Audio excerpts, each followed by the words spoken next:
Bienvenue dans cette histoire pour dormir. Une histoire vraie, douce, parfois triste, mais toujours pleine de lumière. Ce soir, nous partons dans un petit village oublié, là où le vent murmure aux pierres et où les bancs racontent ce que les gens ont oublié d'écouter. Installez-vous confortablement, fermez les yeux et laissez la voix vous guider. Voici Le banc de Mémé Jeanne, une histoire apaisante sur l'amitié, la perte et la force d'un simple bonjour. À Soleillac, petit village aux volets bleus et aux toits rouges, il y avait une maison tout au bout de la rue des Églantiers. Une maison ancienne aux murs couverts de vignes. Et un banc en bois, usé par le temps, posé juste devant la porte. Et sur ce banc, chaque matin, chaque midi, chaque soir, était assise Jeannette, 92 ans, que tout le monde appelait Mémé Jeannette. Elle ne parlait presque pas. Elle regardait le vent, le ciel, les passants. Elle hocha la tête, parfois. Mais plus personne ne s'arrêtait vraiment. Autrefois, sa maison était pleine. Des rires, du pain chaud, la voix grave de son mari Jacques et les pas de son fils Julien. Mais tout cela était avant. Jacques était parti d'un cancer silencieux. Julien, son fils, avait trouvé la mort sur une route verglacée. Et les petits-enfants? Ils vivaient à Paris. Ils n'appelaient plus. Alors Jeanne écrivait, tous les soirs, des lettres à son fils disparu. De vraies lettres, remplies d'histoires du jardin, de souvenirs, de regrets aussi.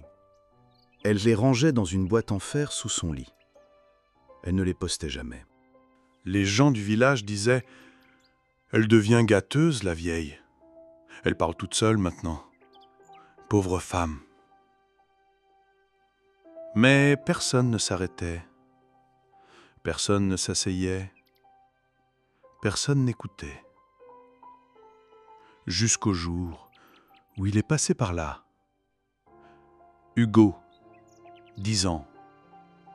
Petit garçon discret, venu vivre au village avec sa mère après le divorce. Il revenait de l'école, cartable sur le dos, bonnet trop grand sur la tête. Il passait devant le banc et regardait Jeanne. Un jour, il s'est arrêté. « Bonjour, madame. » Elle leva les yeux. Surprise. Puis sourit. Le lendemain, il repassa. Il dit encore « Bonjour !» Et elle répondit « Tu t'appelles comment ?» C'est ainsi que tout commença. Un simple bonjour, un regard, un banc. Et la solitude commença à s'effriter. Les jours passèrent. Et chaque jour, Hugo restait un peu plus longtemps. Il posait son cartable au pied du banc, s'asseyait à côté de Mémé Jeanne et il parlait. D'abord de l'école, puis des nuages, puis du passé. Jeanne parlait doucement, comme si ses mots avaient été enfermés trop longtemps. Et Hugo, lui, écoutait, pas avec pitié, mais avec curiosité, avec respect. « Tu sais, Hugo, dit-elle un jour, quand on vieillit, on devient un peu transparent. Les gens ne nous voient plus. Mais toi, tu me vois. » Hugo ne répondit pas. Il serra simplement sa main. Et Jeanne sourit. Un après-midi d'automne, le vent soufflait fort. Des feuilles tournaient dans la rue. Hugo arriva en courant, les joues rouges. Mais il trouva le banc vide. Porte fermée, silence. Il hésita, puis frappa. Jeanne mit du temps à venir. Elle avait l'air fatiguée. Mais ses yeux s'éclairèrent en le voyant. « Tu veux du chocolat chaud ?» Il hocha la tête. Dans la cuisine ancienne, avec ses rideaux fleuris et son horloge qui faisait toc, toc, Jeanne posa 2 tasses. Puis elle alla dans sa chambre. Elle revint avec une boîte en fer rouillée. « Je vais te montrer quelque chose. Tu es prêt ?» Hugo ouvrit les yeux, curieux. Elle souleva le couvercle. À l'intérieur, des dizaines de lettres, pliées avec soin, reliées par des rubans. « C'est pour mon fils, Julien. Il n'est plus là, mais j'ai continué à lui écrire, pour ne pas oublier, pour continuer à être sa mère. » Hugo, impressionné, prit une lettre. Il lut à haute voix. « Mon Julien, aujourd'hui j'ai entendu un rouge-gorge chanter. Je me suis souvenu de toi, quand tu courais après les oiseaux, sans jamais en attraper un seul. Le jardin pousse, même si mes genoux ne veulent plus. J'ai planté tes pivoines. » Ses yeux piquaient, mais il continua. Ce jour-là, ils restèrent des heures, à lire, à rire, à pleurer aussi. Et le lendemain, Hugo proposa « On devrait les lire au village, tout le monde devrait entendre ça. » Jeanne hésita, puis hocha la tête. Peut-être que c'est le moment. Ce qu'il ne savait pas encore, c'est que ce simple projet allait transformer plus qu'un banc, il allait réveiller un village entier. La semaine suivante, Hugo et Jeanne allèrent voir le directeur de l'école.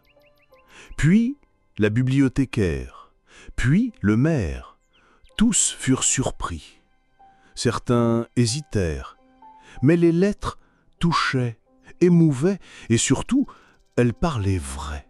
Un dimanche après-midi, une petite annonce fut collée sur le panneau du village.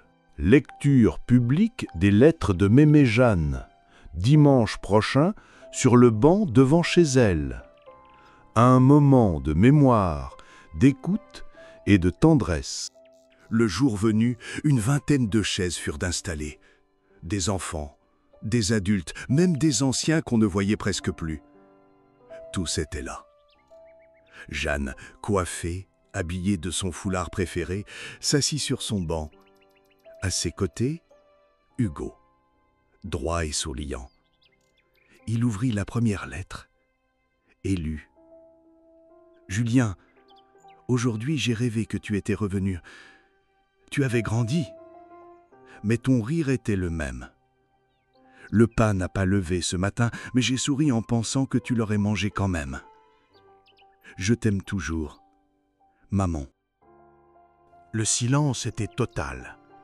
Puis, une larme, un sourire, une main posée sur une autre, un souvenir qui revient. Certains villageois vinrent lire à leur tour. Et ce qui était censé être un moment unique devint une habitude. Chaque dimanche, pendant un mois entier, les gens se retrouvaient, non pas pour écouter l'histoire d'une vieille dame, mais pour partager leur propre silence. La boîte en fer fut posée à la bibliothèque, avec un mot. Ici, les lettres ne sont jamais perdues. Écrivez si vous avez aimé ou si vous avez mal. Et le banc, il devint un lieu de rencontre, de jeu, de fleurs, de vie. Quand Jeanne ferma les yeux pour la dernière fois, un matin de printemps, elle n'était plus seule. Elle était entourée. Et sur le banc, on trouva une lettre, pliée en deux. « Merci Hugo.